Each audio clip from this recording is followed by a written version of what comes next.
Une bâche, dans un fossé, à la frontière entre la Géorgie et l'Alabama. En dessous, le corps d'une fillette de 5 ans. Kamari Holland a été droguée, violée puis étranglée en décembre 2021 par un homme à qui sa propre mère l'avait vendue. Un juge avait pourtant interdit tout contact entre Kamari, son frère et leur mère, Christy Siple. Le père de l'enfant n'a jamais fait respecter cette décision. Ce mois-là, Siple propose l'accès à sa fille à Jeremy Williams, 41 ans, moyennant $2 500. Les deux négocient, le prix chute à $1,300. La somme ne sera jamais réglée.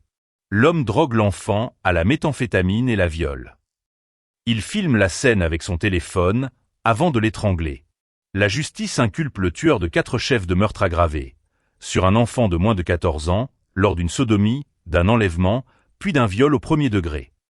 En 2024, le jury le condamne à mort. La femme reconnaît sa culpabilité pour trafic d'êtres humains, en juillet de la même année. Les charges de meurtre portées contre elle sont abandonnées dans l'accord négocié avec le parquet. Sa peine, de 20 à 24 ans de prison. Le condamné renonce ensuite à tout appel et réclame une exécution rapide.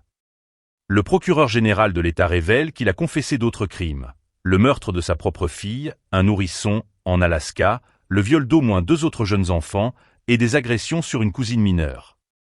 Le 13 août, à 18h16, il meurt par injection létale, dans une prison d'Atmore.